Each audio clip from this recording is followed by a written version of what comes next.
Hello students, welcome to R unique study centre. আমি রাজু, তোমাদের বন্ধু ও স্টাডি কোচ। আজকে তোমাদের ইংরেজির দ্বিতীয় পরীক্ষার যে প্রথম স্কুলটা রয়েছে, বালুরঘাট গার্লস হাই স্কুল, এই স্কুলের সব প্রশ্নের উত্তরগুলো করাবো। সো তোমরা প্রথম থেকে শেষ পর্যন্ত ক্লাসটি দেখতে থাকো। আর তোমরা যদি এই পরীক্ষার অর্থাৎ সেকেন্ড সামেটিভ ইভ্যালুয়েশনের প্রত্যেকটা স্কুলের অ্যান্সার পিডিএফগুলো নিতে চাও, তাহলে তোমরা স্ক্রিনে দেওয়া হোয়াটসঅ্যাপ নাম্বারে আমাকে মেসেজ করতে পারো। ওকে, তাহলে চলো বেশি দেরি না করে শুরু করি আজকের ইংরেজি ক্লাস। দেখো, তোমাদের প্রথমে রিডিং স্কিল অর্থাৎ সিনে কি বলেছে, read the following passage and answer the questions given below. অনুচ্ছেদটি পড়ো এবং নিচে দেওয়া প্রশ্নগুলির উত্তর করো। এই সিনটা তোমাদের দ্য ল্যান্ড অফ ফ্যারোজ থেকে দেওয়া হয়েছে। কায়রো ইজিপ্ট, কায়রো মিশর, ইজিপ্ট মানে হচ্ছে মিশর। ঈশান, ঈশান কি বলছে, so finally we are in Cairo, অবশেষে আমরা কায়রোতে এসে পৌঁছেছি। মাদার, ঈশানের মা বলছে, we are going to Giza ঈশান, আমরা গিজা যাচ্ছি ঈশান, two see the three great pyramids, তিনটি বিশাল পিরামিড দেখতে। ঈশান, ঈশান কি বলছে, হোয়াটস এ পিরামিড মা, পিরামিড কি মা। মাদার, মা বলছে, a pyramid is a huge triangular monument, pyramid হলো একটা বিশাল ত্রিভুজাকৃতির স্মৃতিস্তম্ভ। এখানে দেখো, হিউজ মানে হচ্ছে বিশাল, ট্রায়াঙ্গুলার মানে হচ্ছে ত্রিভুজাকৃতি, মনুমেন্ট মানে হচ্ছে স্মৃতিস্তম্ভ। The burial ground of the pharaohs, ফেরাওদের কবরস্থান, বিউরিয়াল মানে হচ্ছে কবর। ঈশান কি বলছে, অ্যান্ড হু ইজ এ ফেরাও, ফেরাও কে মা, বা ফেরাও কারা। মাদার, মা কি বলছে, a pharaoh is an Egyptian king, একজন মিশরীয় রাজা, ফেরাও হলেন একজন মিশরীয় রাজা। The pharaohs lived around 5000 years ago, ফেরাওরা প্রায় 5000 বছর আগে বসবাস করত। তাহলে এটা ছিল তোমাদের সিন। এরপর দেখো প্রশ্নগুলো কি বলেছে, অ্যান্সার দ্য ফলোয়িং কোশ্চেন্স, নিচের প্রশ্নগুলির উত্তর দাও। একের দাগের প্রশ্ন দেখো, who is called a pharaoh, pharaoh কাদের বলে। তাহলে এর উত্তরটা এখান থেকে লিখবে যে a pharaoh is an Egyptian king, ফেরাও হলেন একজন মিশরীয় রাজা। ওকে, এখান থেকে এতটা পর্যন্ত লিখবে। তারপর দুইটা দেখো, what is a pyramid, pyramid কি, এর উত্তরটা তোমরা এখান থেকে লিখবে, a pyramid is a huge triangular monument, pyramid হলো একটি বিশাল ত্রিভুজাকৃতির স্মৃতিস্তম্ভ। এতটা পর্যন্ত।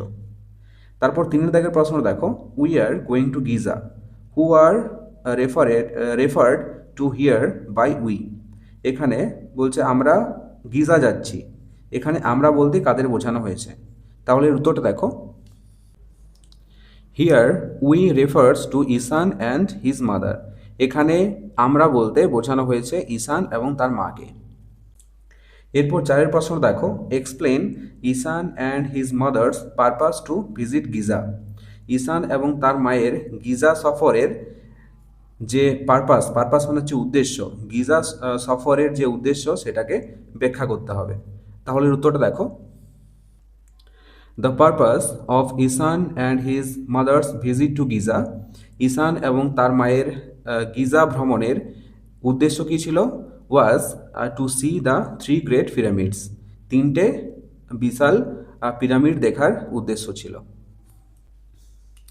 এরপর বিয়ে দাগেটা দেখো কি বলেছে, complete the following sentences with information from the above passage, অনুচ্ছেদ থেকে তথ্য নিয়ে বাক্যগুলি পূর্ণ করো।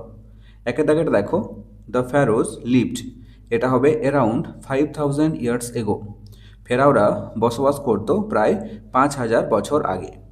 দুইটা দেখো, the burial ground of the pharaohs is called, ফেরাওদের কবরস্থানকে কি বলে, এটা হবে পিরামিডস। এরপর দুই দেখো, read the given stanza and answer the following questions, কবিতার খণ্ডটি পড়ো এবং নিচে দেওয়া প্রশ্নগুলির উত্তর করো। As he sailed with the big kite side by side, যেমন সে ভেসে বেড়াচ্ছিল, সেলড মানে ভেসে বেড়াচ্ছিল, with the big kite side by side, বড় ঘুড়িটির সাথে পাশে পাশে। While far below he could see the ground, যখনই অনেক দূর উঁচু থেকে নিচের দিকে অর্থাৎ মাটির দিকে দেখছিল। And the boys like small spots moving round, ছেলেগুলো ছোট ছোট বিন্দুর মতো ঘুরে বেড়াচ্ছিল। They rested high in the quiet air, তারা বিশ্রাম নিচ্ছিল উঁচুতে শান্ত বাতাসে। And only the birds and clouds were there, এবং শুধুমাত্র পাখিরা এবং মেঘেরা সেখানে ছিল। Oh how happy I am, ও কত খুশি আমি। দ্য লিটল কাইট ক্রাইড, ছোট্ট ঘুড়িটা চেঁচিয়ে বলল। অ্যান্ড অল বিকজ, এবং এর সকল কারণ হলো আই ওয়াজ ব্রেভ, আমি সাহসী ছিলাম, অ্যান্ড ট্রাইড, এবং চেষ্টা করেছিলাম। তাহলে এটা ছিল তোমাদের কবিতা। এরপর দেখো প্রশ্নগুলো কি বলেছে। অ্যান্সার দ্য ফলোয়িং কোশ্চেন্স, নিচের প্রশ্নগুলির উত্তর দাও। তাহলে একের দাগের প্রশ্নটা কী রয়েছে, what is the name of the poem, এই কবিতাটির নাম কি। তাহলে দেখো উত্তরটা, the name of the poem is how the little kite learned to fly, কবিতাটির নাম কি, how the little kite learned to fly. এরপর দুইয়ের প্রশ্ন দেখো, what is the name the poet, কবির নাম কি। The name the poet of the poem is Katherine Pyle, কবিতাটির কবির নাম হলো ক্যাথরাইন পাইলি। এরপর তিনের প্রশ্ন দেখো, how did the boys look from above, উপর থেকে ছেলেগুলোকে কীরকম লাগছিল। তাহলে উত্তরটা দেখো, ফ্রম অ্যাবাভ, উপর থেকে, দ্য বয়েজ, ছেলেগুলোকে, লুকড, দেখাচ্ছিল, লাইক স্মল স্পটস, ছোট্ট বিন্দুর মতো, মুভিং রাউন্ড, ঘুরে বেড়াচ্ছিল। এরপর চারের প্রশ্ন দেখো, ও হাউ হ্যাপি আই অ্যাম, ও কত খুশি আমি। হু ইজ দ্য স্পিকার, এই বক্তব্যের বক্তাকে। তাহলে উত্তরে দেখো, the little kite is the speaker, এখানে বক্তা হলো ছোট্ট ঘুড়িটা। এরপর পাঁচের প্রশ্নটা কি রয়েছে, ও হাউ হ্যাপি আই অ্যাম, ও কত খুশি আমি। Why is the speaker happy, এখানে বক্তা কেন এত খুশি।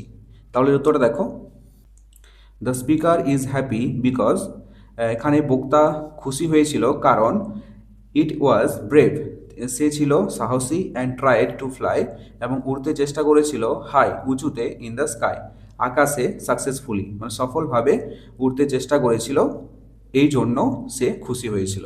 ওকে, এরপর দেখো বিয়ে কি বলেছে, write T for true and a for false sentences, নিচের বাক্যগুলি যেটা ঠিক হবে তার পাশে টি লিখবে, আর যেটা ভুল হবে তার পাশে এফ লিখবে। Give supporting statements for each of your answers, তোমার প্রত্যেকটা উত্তরের ক্ষেত্রে একটা করে সাপোর্টিং স্টেটমেন্ট দিতে হবে।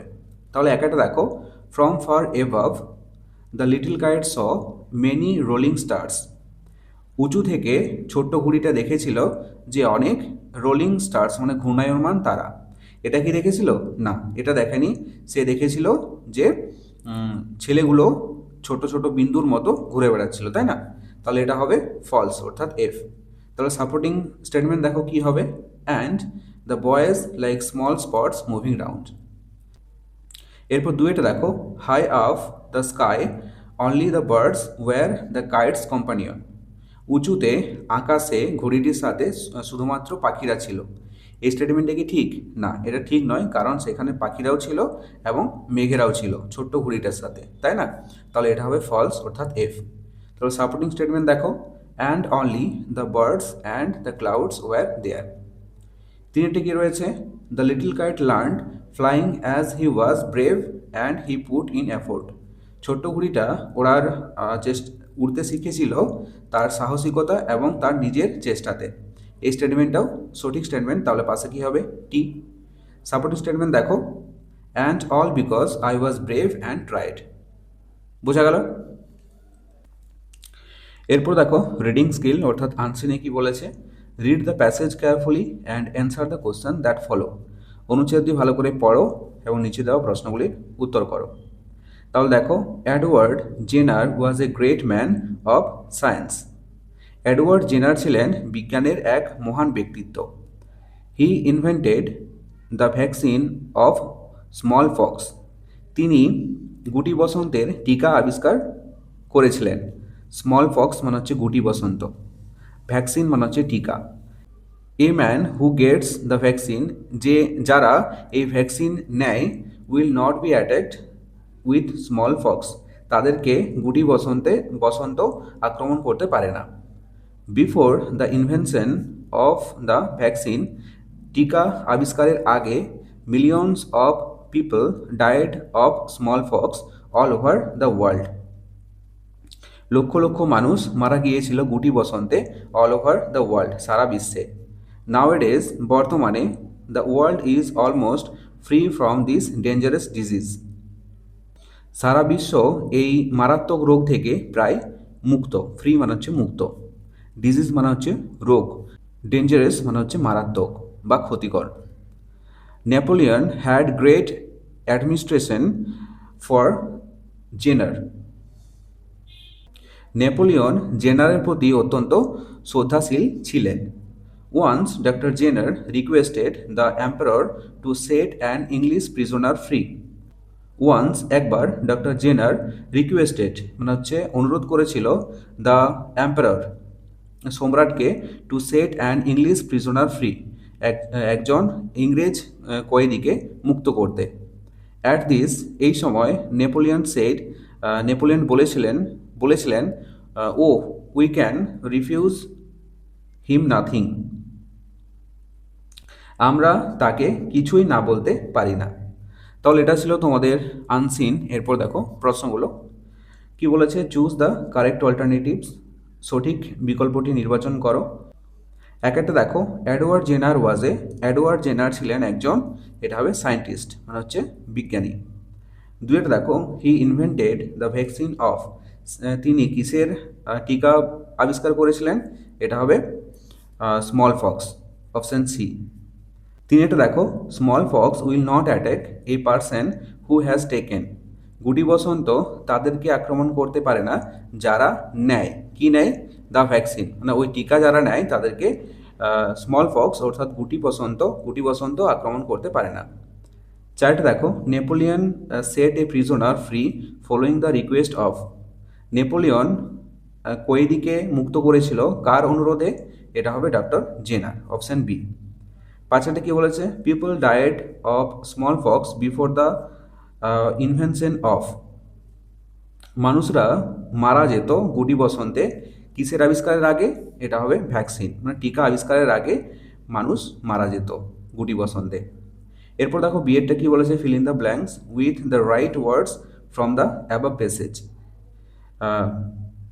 অনুচ্ছেদ থেকে সঠিক শব্দ নিয়ে শূন্যস্থানে বসাতে হবে। তাহলে একটা দেখো, the traveller was dash by robbers, এটা হবে the traveller was attacked by robbers. দুইটা আছে দেখো, he is now dash of danger, এটা হবে he is now free of danger, সে এখন বিপদ থেকে মুক্ত। তিনটি কি রয়েছে, the dash of mobile phone has changed our life, এটা হবে the invention of mobile phone has changed our life, মোবাইলের আবিষ্কারে আমাদের জীবন বদলে গিয়েছে। ওকে, এরপর দেখো গ্রামার অ্যান্ড ভোকাবুলারিতে কি বলেছে, ডু অ্যাজ ডাইরেক্টেড। একটা দেখো, the intelligent students are in the classroom, এটা বলেছে underline the adjective in the given sentence, বাক্যটির মধ্যে অ্যাডজেক্টিভ যেটা তার নিচে দাগ দিতে হবে। তাহলে এটা হবে ইন্টেলিজেন্ট, এটা হবে অ্যাডজেক্টিভ। দুইটা দেখো, we have a nice time, এটা বলেছে turn it into simple past, simple পাস্টে পরিণত করতে হবে। তাহলে এটা হবে we had a nice time, হ্যাভের জায়গায় হ্যাড বসাবে। তিনি আছে দেখো, অনেস্টি ইজ ডিমান্ডেড, এটা বলেছে underline the abstract noun, abstract নাউনের নিচে দাগ দিতে হবে, তাহলে অনেস্টি এটা হবে অ্যাবস্ট্রাক্ট নাউন। চারটা দেখো, হোয়াট এ লাভলি পিকচার, এটা বলেছে write the kind of sentence, মানে এই বাক্যটা কী ধরনের বাক্য সেটা লিখতে হবে। এখানে দেখো তোমাদের কিছু দেখার দরকার নেই, জাস্ট চিহ্নটা দেখো, এটা হচ্ছে বিষয়সূচক চিহ্ন, তাহলে এটা কি সেন্টেন্স, এক্সক্লেমেটরি সেন্টেন্স।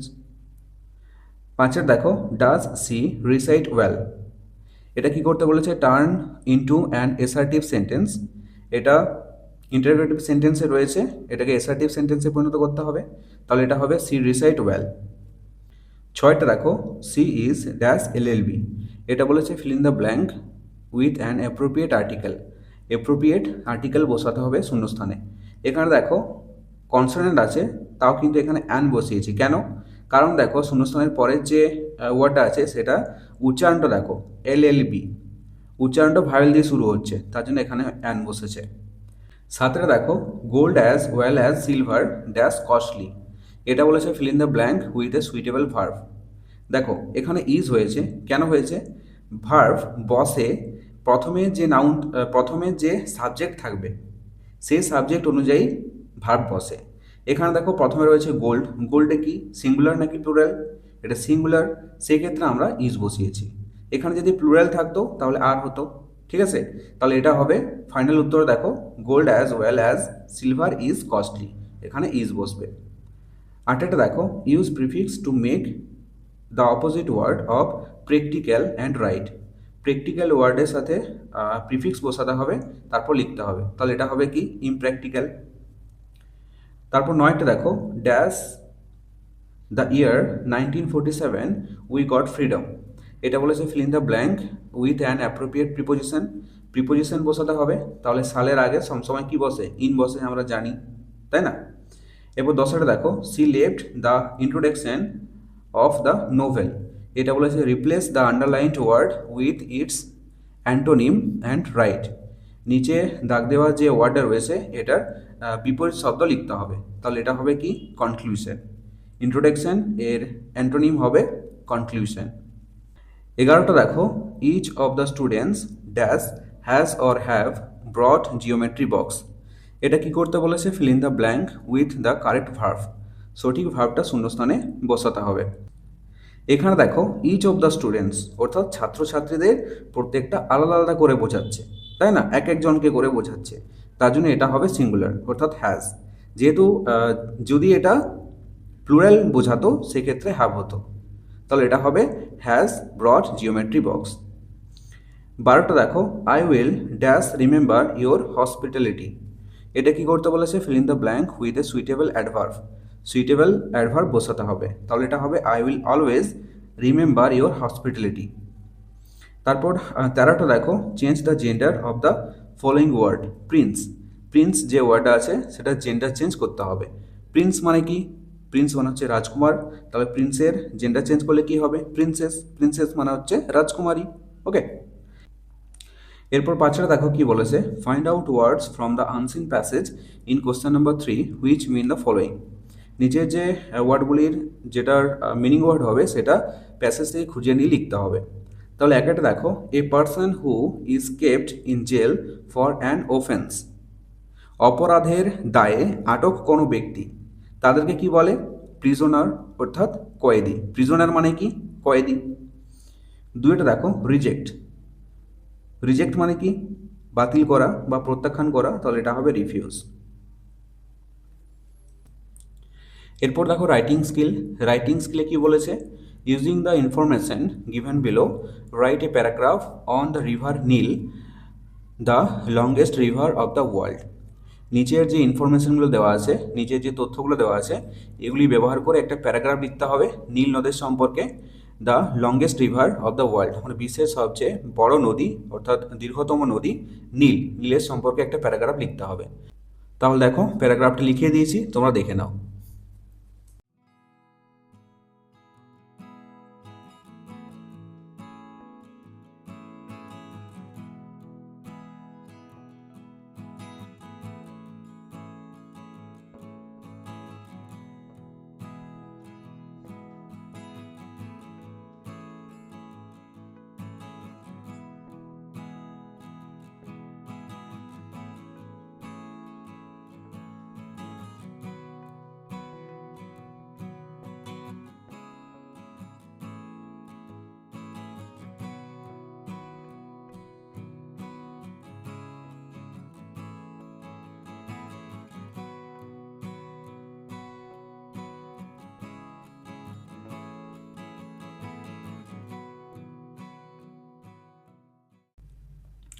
সো এই ছিল আজকের ক্লাসটি কেমন লাগলো অবশ্যই কমেন্ট করে জানাও, আর যদি ভালো লেগে থাকে তাহলে অবশ্যই একটি লাইক করে দিও।